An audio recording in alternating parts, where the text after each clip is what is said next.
Hey, everybody. Welcome to Daniel Davis Deep Dive, coming to you live from Washington, D.C. And as we always do, we got a great show for you today. We have with us today Professor John Mearsheimer, who is recognized as an absolute expert on all things that has to do with the Russia-Ukraine war, and has for decades, for that matter. And he's currently I think you call it an international relations theorist, right? Isn't that kind of what your title is? And then a professor at the University of Chicago. That's correct, Danny. Well, we are so grateful to have you, because one of the things that makes you very unique is that you do have the theory, but you also have the practicality, and you talk about ground truth reality, which puts you in pretty rarefied air, in my view. And so we're very grateful to have you on the show today. Welcome to Deep Dive. Thank you.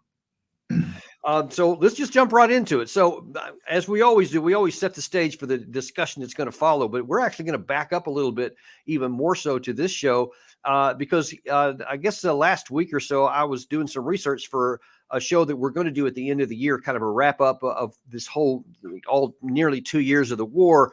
And then also looking at things that are happening with the Israeli Hamas fight, with some things in Asia. And we were going to relook at Samuel Huntington's Clash of Civilizations to see, did he have the right idea? And are things kind of breaking down along those lines there? And while I was doing it, I got the book right here. I was reading a passage that caught my attention when he was trying to talk about some of the people who don't have it right. And this is written in 1993, by the way. He said a status paradigm, for instance, leads John Mearsheimer to predict that the situation between Ukraine and Russia is ripe for the outbreak of security competition between them. Russia and Ukraine might overcome their dynamic and learn to live together in harmony, he said, but it would be unusual if they did. He was saying that, no, he doesn't have it right here. That's not going to happen. And yet you were one of the few back in 1993 that, in fact, had it exactly right. And if we can just show that you actually wrote a piece in Foreign Affairs from which he was drawing here, that showed even more prescience. And I'm just going to pull a couple things out here, but gracious, I mean, I could almost read the whole thing because it's so prescient in what actually happened.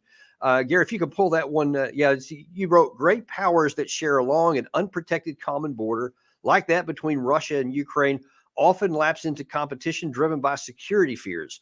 Russians and the Ukrainians neither like nor trust each other. The grim history that has passed between these two people provides explosive material that could ignite conflict between them. Now, I'm just curious, what did you see back then that nobody else saw? Well, it's important to emphasize that NATO expansion, which we now talk about as the principal cause of the conflict, is really only one of two causes.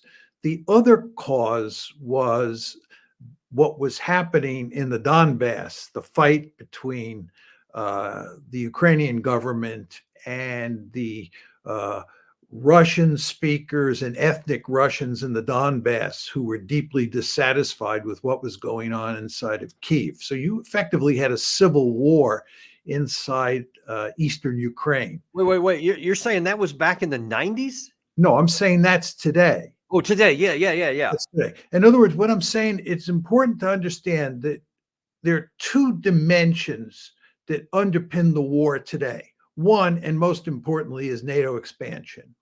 And number two was the civil war in eastern Ukraine and Russia's commitment to protect the near abroad. Okay, I just want to make it clear that those two causes are present with the ongoing war in Ukraine. Back in 1993, there was no threat of NATO expansion, certainly no threat of NATO expansion into Ukraine. But what I saw was the possibility of a war breaking out because there was a large Russian ethnic minority and a large number of Russian speakers in eastern Ukraine who did not get along well with the ethnic Ukrainians. So I saw potential for real trouble inside of Ukraine that would draw in the Russians.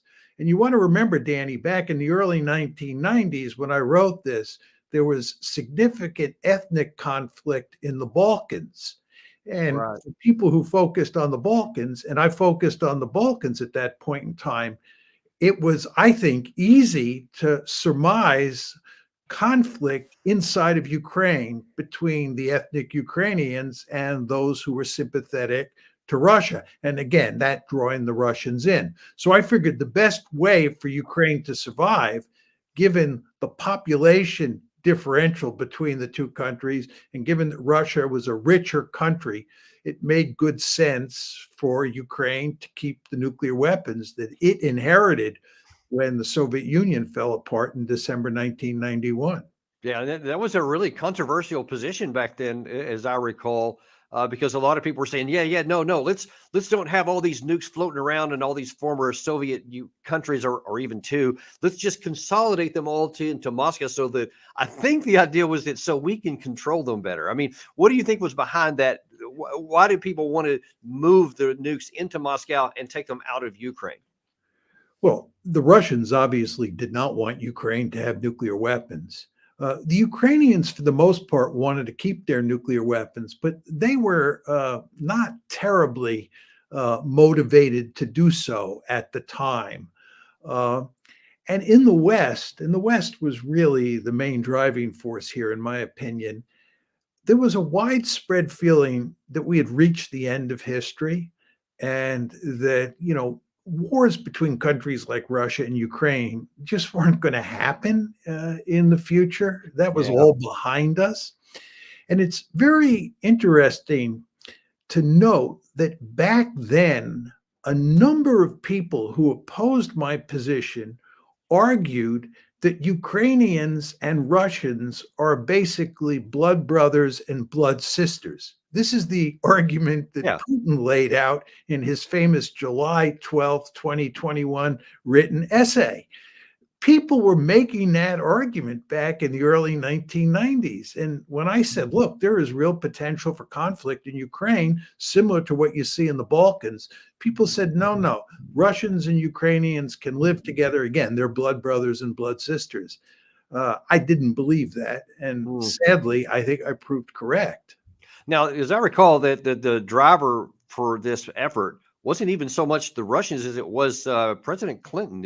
Can you walk us through a little bit about what was dynamics going on both at home and abroad that led him to that conclusion? Well, first of all, President Clinton, like all American presidents, does not like nuclear proliferation. And our basic view is that the less countries that have nuclear weapons, the better. In fact, from our point of view, the ideal situation is one where only one country has nuclear weapons. Right. Us. Right. Right. So there were 4 countries that ended up with nuclear weapons as a result of the Soviet Union breaking apart. 1 was Belarus, 2 was Kazakhstan, 3 was Ukraine, and 4, of course, was Russia. And we understood the Russians were going to keep their nuclear weapons. But what we wanted to do was get the nuclear weapons that were in Kazakhstan, Belarus, and Ukraine out of their hands and give them to Moscow. And the only country we had any trouble with was Ukraine. And Clinton moved very forcefully to compel Ukraine to give up its nuclear weapons, again, because of how we thought about nuclear proliferation. Yeah. It's also clear that the Russians badly wanted those nuclear weapons back for obvious reasons. And Bill Clinton and Boris Yeltsin had very good relations at the time. And we thought that it made good sense to accommodate Yeltsin. And then finally, as I said, I think most people felt that Ukraine didn't need those nuclear weapons because we were now in the era of peace, love, and dope. The conflicts of the past were not going to come back to haunt us. And we really had nothing to worry about. Yeah. So it looked like a win-win-win situation, and Ukraine gave up its nuclear weapons. It didn't look like that. It certainly hasn't worked out that way. And actually, you mentioned that just before we went on air, and our great executive producer, Gary Villapiano, actually found that clip that Clinton said just a little while ago, not too long ago, that it was a mistake for him to have done that. Gary, see if you can roll that. Putin broke it and first took Crimea.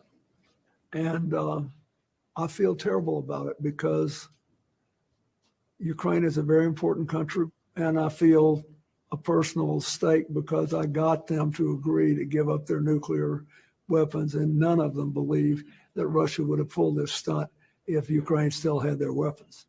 Man, it's like he was listening to you, because that's exactly what he said. Because I guess at the time, everybody's thinking, In fact, I remember when the first of this war came out, I took a lot of heat from some people because I said that, look, that the Ukraine can't win this.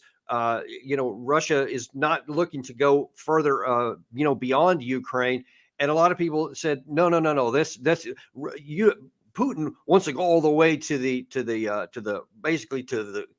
English coast. He wants to go into take Russia. This is a land grab. He wants to recreate the Soviet Union. But there was a lot more going on there than that. And the idea that, Ukraine was not going to be able to, to hold off the Russians for a long time, I think was going to be a bit of a problem. Well, I think that you and I, with regard to the present war, the one that started on February 24th, 2022, have been two of a handful of people who have argued that the Russians would win the war, that Ukraine ultimately could not stand up to the Russians. If you looked at the population balance between the two sides, if you looked at the industrial base inside Russia and the industrial base inside Ukraine, and so forth and so on. And we're going to be proved correct, of course, because the Russians are now on the march and Ukraine is in desperate straits. But what I saw back then was that if a war were to break out, the Russians would defeat the Ukrainians at the conventional level. Conventional deterrence would not work. If you looked at the geography of eastern Ukraine, if you looked at the areas where the Russians might invade, it was easy for the Russians to just drive right across the border into Ukraine, and they would be up against a Ukraine that was not very powerful. And you want to remember back in the early 1990s, the United States and NATO was not committed to defending Ukraine the way it has been since 2022. So the Ukrainians would have been pretty much on their own, and they were certainly doomed at the time. Well, and I think that to your point a second ago, at the time that was done, a lot of people said, I think it was called the Budapest Memorandum. I may be getting the name wrong, where an agreement was signed by all these folks, and we so-called said for the independence of Ukraine, and a lot of people said that was like an Article 5 deal, that we should have gone in and actually supported them in the meantime. But when that was done, nobody thought, correct me if I'm wrong, because you were engaged at the end, but nobody thought that Ukraine and Russia were going to fight. And so that negotiation was to prevent Russia from going in there, but from outside of that. So no one ever expected those two to fight, I don't think, other than you. Well, I just thought there was a significant possibility, but it's very important to understand that we did not on purpose make an ironclad decision or commitment to defend Ukraine. I mean, if you go back and look at the wording of the Budapest Memorandum that you're referring to, we made sure it did not look like an Article 5 commitment, because even though we thought there was hardly any chance of a war breaking out between Ukraine and Russia, we understood there was a sliver of a chance, and we did not want to be committed. And that was, what the world looked like at that point in time. Yeah. So I want to jump ahead to kind of the rest of our time here. I want to jump ahead to kind of where we are right now and the lay of the land heading into the real heart of the winter, and then get your projections on where you think this might end up going, what it might look like. But first of all, a lot of shaky things going on right now, because Sullivan's been doing a lot of talking here recently, and there are some claims, especially by some in the Ukrainian armed forces, that if we don't come across with this money that they've been trying to get, that Biden's been trying to get, that could cause them to lose the war. Ukrainian President Zelensky's top aide today warning without more U.S. military aid, Ukraine faces a big risk of losing the war. Any member of Congress who does not support funding for Ukraine is voting for an outcome that will make it easier for Putin to prevail. There's been a fierce debate over that funding on Capitol Hill, with House Republicans insisting on accountability for American funds already sent to Ukraine, and demanding that Democrats first agree to toughening restrictions at the U.S.-Mexico border. The battle is for the border. We do that first as a top priority. Now, J.D. Vance over on the Senate side says, let's not get on the fast track of this money. In fact, here's what he had to say. On the Ukraine question in particular, Everybody with a brain in their head, Jake, knows that this was always going to end in negotiation. The idea that Ukraine was going to throw Russia back to the 1991 borders was preposterous. Nobody actually believed it. So what we're saying to the president and really to the entire world is you need to articulate what the ambition is. What is $61 billion going to accomplish that $100 billion hasn't? Those are some really good questions that he said there right at the end. But when he said at the beginning that nobody thought that this was going to end anyway, negotiated settlement, I'm not sure that's right, because there seem to be many in the administration that actually think that, no, this is still winnable. And in fact, as long as you give the money, it's going to be. And Sullivan ended by saying this. How can the U.S. better enable and empower Ukraine to actually breach Russian defenses and win the war instead of sustaining their current fight? When this war started in February of 2022, the experts were predicting that Ukraine would fall in a week. Today, Kyiv stands, and Ukraine stands as a sovereign, independent country because of the funding that we provided to Ukraine. And that is thanks first to the bravery of the Ukrainian forces, but second, to the arms and supplies that the United States and the international coalition has provided to them. So if we can sustain those supplies, it can continue to make progress on the battlefield. And equally importantly, it can continue to resist efforts by Russia to take more Ukrainian territory. And that is basically fundamentally in the interests of the United States, because if Russia succeeds in this fight against Ukraine, all of Europe is at risk. Okay. There's two things I really want to point out about there. I could go a lot. We could spend the whole hour on that, or a whole hour on that, probably that one clip there. But Gary, if you can bring up that battle map that we have of Ukraine, when you take a look at this is the current situation here, but it's also almost indistinguishable from the one in November of 2022 after the Russians withdrew from Kherson City. And there hasn't been any change. We spent $113 billion. We sent them 5,000 U.S. military vehicles of all different types, millions of artillery shells, hundreds of millions of rounds, and it didn't dent the surface. So the idea that we need to give more money so that even after Ukraine has lost, who knows what the real number is, it could be as many as 500,000 people, that somehow more money is going to get them to go through is just militarily nonsense. But yet you have Sullivan actually saying, no, actually they need to, because if they don't, then they're going to go, if we don't stop Putin, they're going to go all the way into the West and everyone will be at stake. And look, that is just completely nonsense. If that whole map that I just put up there, you saw that's after almost 2 years of war. That's all of Ukraine that they've been able to get. Now, I think that probably they're going to end up with more of that, maybe all 4 of those oblasts, but I doubt they go much further than that. I don't know that they have the capacity, but they definitely don't have the capacity to threaten a 32-member alliance that does have Article 5 guarantees, that does have powerful air forces, navies, and and well-trained troops and high-tech capabilities. Russia will never do that. That would be political suicide, or actual national suicide, which I don't think they're going to do. So I think the very premise that the administration is going down here is just not true. Well, a couple points. I mean, as you said, we could talk for a couple hours about that one clip because there's so many really outrageous statements. Right. In it. First of all, I don't believe the Russians are going to try to conquer all of Ukraine, much less move into other countries in Eastern Europe. The Russians would be crazy to try to conquer the western part of Ukraine because it's filled with ethnic Ukrainians who hate the Russians, and they would have a large-scale occupation that would be a nightmare.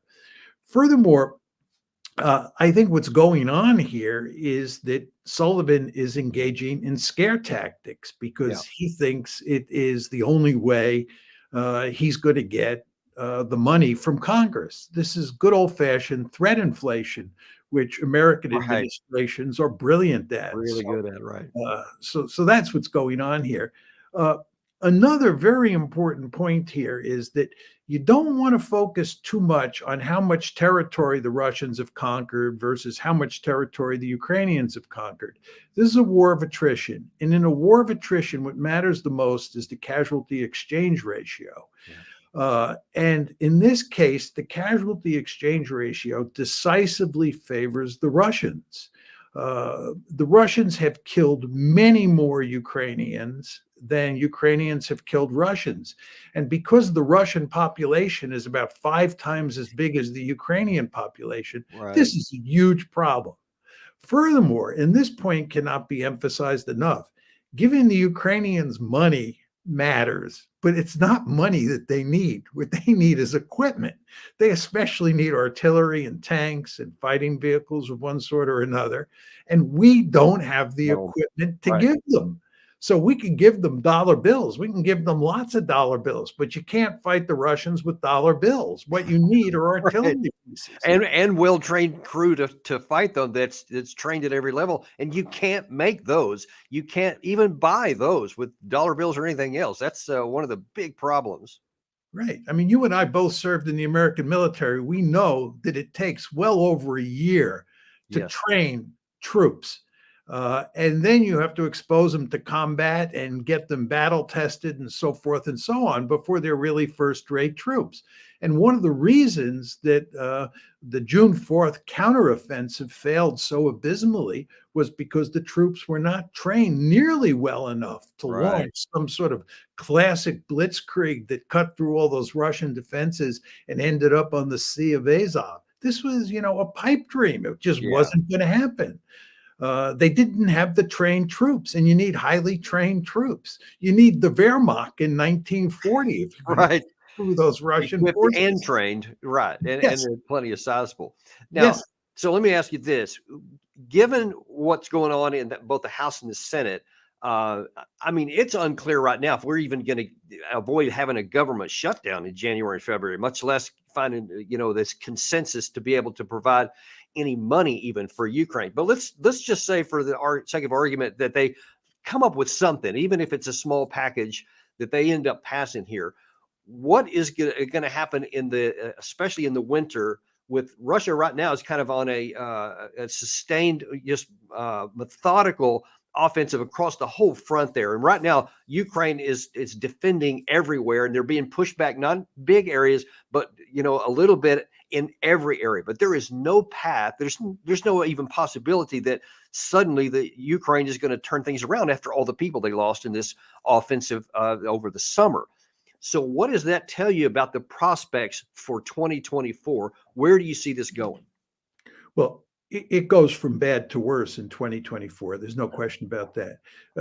2 points. One already made, and that is that we don't have the weaponry to give them. So in terms of the balance of artillery, the balance of tanks, the Ukrainians are going to be hopelessly outbalanced.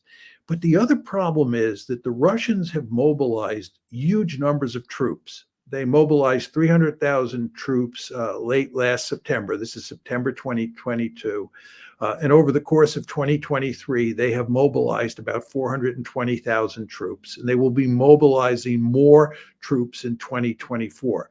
So the balance in terms of the number of fighting forces on each side is shifting in favor of the Russians in decisive ways. And you want to remember, Zelensky talks a lot about having a major mobilization inside Kyiv, but it's almost impossible for him to move in that direction. There are a tremendous number of draft dodgers in Ukraine, people who simply don't want to be put in the military. And any movement that Zelensky makes to draft people to go to a large-scale mobilization is going to meet huge resistance. So I think what's going to happen here is that the balance is going to continue to shift in terms of material and in terms of manpower against the Ukrainians, and they're going to lose. What's adding problems to that is that you had, I think it was a week ago on Sunday, I believe it was, you had the new Minister of Defense for Ukraine, Umarov, I think his name is, saying that again, and he's repeated something that Zelensky said about a week before. Their objective is for 2024 is still to go back to the 1991 borders, which is just boggling my mind that they're still confidently saying, yes, that's the path. And at least at the White House level, they're still saying, yeah, we got to give them all the money they want for as long as they want. Not even talking about the issues you just did about the physical availability of equipment or training. But if we're pursuing what it appears to be is the unattainable, both politically, diplomatically, and militarily, then what's going to happen on the ground, do you think? Will Russia move forward and eventually, even if it's like meter by meter, go forward, or do you see a breakthrough possible? Well, I think there will be either a breakthrough or the Russians in steamroller fashion will just push the Ukrainians back, and the Ukrainians in the process will, of course, do some serious retreating. I've read in a number of places where there's a serious possibility that the Ukrainians will retreat in the Kyiv area and give up their gains from 2022 and move back to more defensible lines. Whether that happens or not remains to be seen. But there is talk about that at this point in time. Look, I think what's going to happen is the Russians are going to end up conquering not just the Crimea and the 4 oblasts in eastern Ukraine and southern Ukraine that they already control. I think they'll take 4 more oblasts. I think they'll take Kharkiv. I think they'll take Odessa. And I think they'll end up with roughly 40+% of Ukrainian territory. This is 1991. Ukrainian territory. And at the same time, they will go to great lengths to make sure that Ukraine is a dysfunctional rump state and in no position to join either the EU or NATO. This is going to be a total disaster for Ukraine. And the fact that Ukraine and the West don't see the writing on the wall and aren't moving to work out some sort of deal with the Russians boggles my mind. I find it hard to believe that these people are continuing to talk about winning against Russia and bringing Ukraine into NATO. This is like waving a red flag in front of a bull. It just gives the Russians more incentive than ever to capture more territory and to do more to wreck Ukraine. Just makes no sense to me. Yeah, that's the most egregious thing about this, which we've been talking about here on Deep Dive for weeks now, actually more like months, is that by pursuing the unattainable, you're actually condemning more Ukrainian people to death, more Ukrainian cities turned into rubble, and eventually losing more territory that's necessary. I mean, I think that they could have had a negotiated settlement that would have left Kyiv in control of most of even current Ukraine, even large parts of Donbass in March of 2022 at that Istanbul meeting. I think if they had pursued that, I think that this war could have been over long ago and they would have more going forward. I agree 100%. I mean, it's hard to make this argument in the West because people like to portray Putin as the second coming of Adolf Hitler and being some sort of mindless aggressor. But the fact is, really, all that Putin wanted was a neutral Ukraine. And that was the principal issue on the table in the March-April 2022 negotiations that you were referencing. And once it was clear that the Ukrainians were willing to live with a neutral Ukraine, it looked like you were going to get a deal. That's the issue on the table. But we keep talking today, even though the Ukrainians are losing on the battlefield, about bringing them into NATO, which again is like, poking the Russians in the eye with a stick. Makes no sense. What do you think is going to happen? And I know we're running low on time here. What do you think is going to happen when Zelensky shows up tomorrow in Washington? Because as I see that, it's a really high stakes gamble by both Biden and Zelensky, because Zelensky already canceled a meeting he was supposed to have with the House and Senate leaders by VTC last week because there was so much contention. And a lot of people didn't even want to talk to him about more funding. But if he physically comes here and they don't get, some large package of something, it's going to make the president look pretty weak, like he can't even produce anything here. And it's going to make, when Zelensky goes home empty-handed, it's going to undercut his position politically within Ukraine, I think. Let me ask you this. Do you see any evidence that the Congress or the House is willing to concede on this issue? When I saw Lindsey Graham actually backpedal last week and talk about, hey, no more funding for Ukraine until we get border funding, when he was the biggest cheerleader for them, I think that was a big sign that the answer is no. Yeah, I mean, if you had asked me 2 months ago whether I thought we would be in a situation today where Congress would be cutting off money to Ukraine for the foreseeable future, I would have said it's not going to happen, to be honest. I thought the moral commitment here alone would have compelled us to give them at least some money. But it looks to me, from a distance anyway, that Congress, and here we're talking mainly about the House of Representatives, is deeply committed to making sure that Ukraine doesn't get that money unless Biden concedes on the border issue. And he doesn't seem like he's going to concede on that issue. Yeah. So it looks like, what I thought, 2 months ago or whatever was wrong. And looking at the other half of this equation, it looks to me like things in Moscow are looking pretty cheery from their perspective, because I think that Putin is still willing to expend a lot more money, troops, and time, because I think he sees that the writing on the wall as well. He does see the writing on the wall. You claim that we don't see on our side.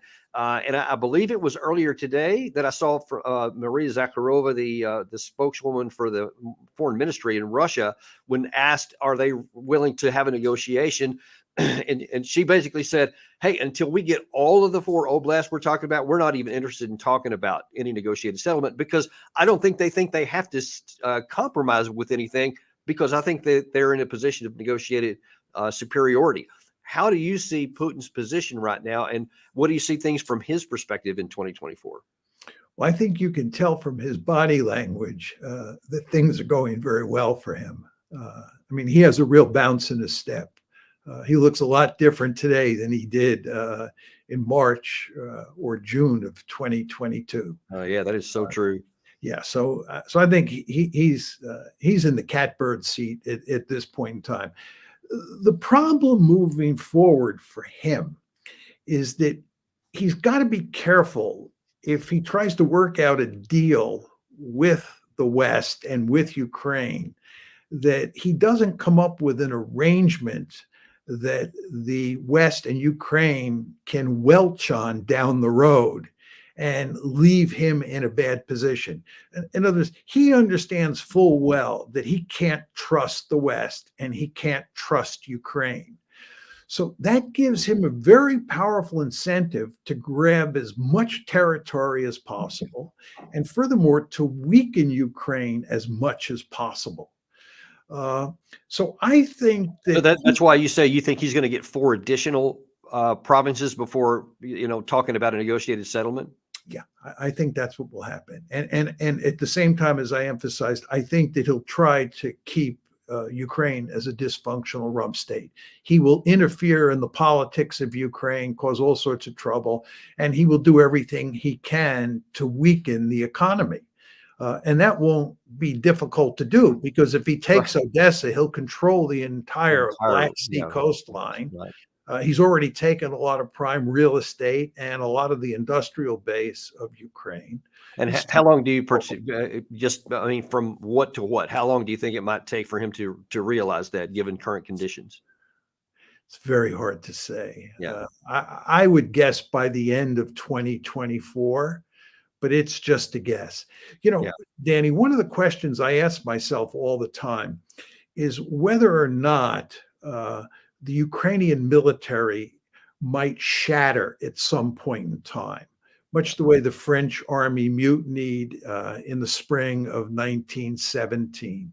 And it's just very hard to tell. It's truly impressive. The staying power of the Ukrainian army is truly impressive. Just watching them in operation, you have the sense that they won't break, that they'll hang in there, and they'll make it exceedingly difficult for the Russians to capture more territory. And therefore, the Russians won't get those additional 4 oblasts. But at the same time, given the unwillingness of so many Ukrainians to now serve in the military, and given the pounding that the existing forces are taking, the war weariness, the lack of artillery shells, you say to yourself, at some point, this military has to collapse or shatter. Yeah. So that might happen. I can't say for sure. But it's just very hard for me to see that army, the Ukrainian army, despite the Herculean effort they've made up to now, hanging in there for the long term. So let me ask you this before we let you go. I'd love to put our guest in the catbird, in the hot seat, actually, and ask them this question. let's say that President Biden was watching this show and he's like, wow, you know what? You're right on a lot of this stuff. What should I do? If the president asked you today, what should I do? Given all of the mess that we've had, all the bad policies, everything that's happened, the current situation, the realistic situation, what would you advise the White House to do right now? Well, I think there is a solution, and there's a good chance you could get the Russians to go along with it.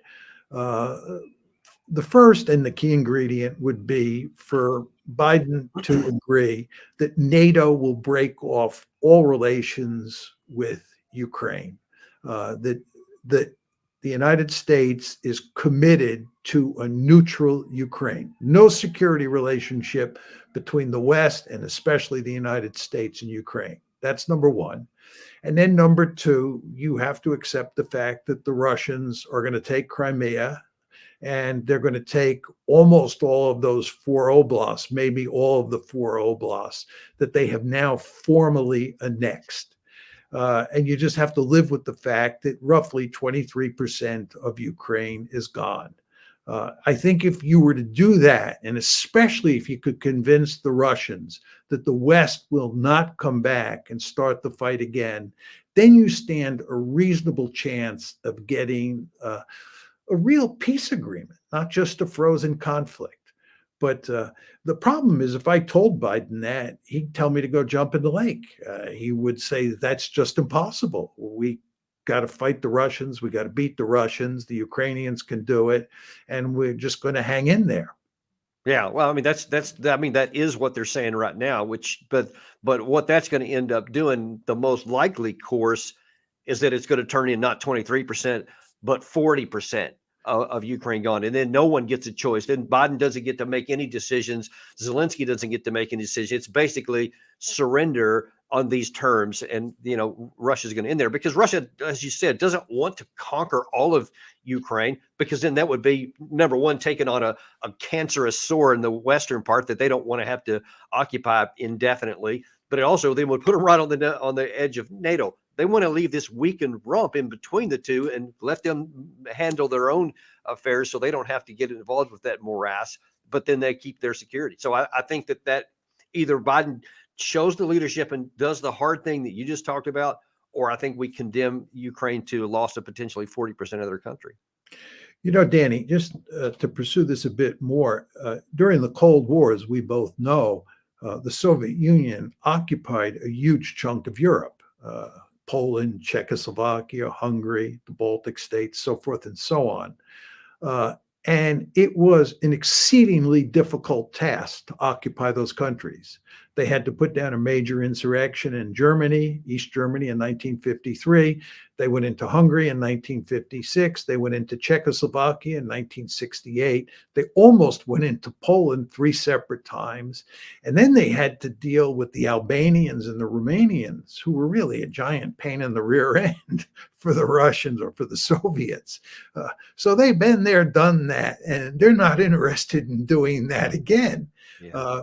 And this is why Putin was so interested in working out some sort of arrangement in March, April of 2022, where Ukraine became a neutral state. And as you said, it looked like Putin was willing to abandon the Donbass even at that point in time. I don't think he would have abandoned Crimea, but he would have abandoned the Donbass in all likelihood. He's not interested in occupying territory where he will run into resistance. Yeah. And therefore, it would have been easy to get a deal. And, what's tragic about this whole situation, it makes me sick to my stomach, is that if we had not pursued NATO expansion into Ukraine, if there had been no decision in April of 2008 to bring Ukraine into NATO, I believe Ukraine would, in all likelihood, be intact today. The Russians would not own a huge chunk of Ukrainian territory, in all likelihood. Yeah. But we blew it. And this is why I've long argued that we are principally responsible for this disaster.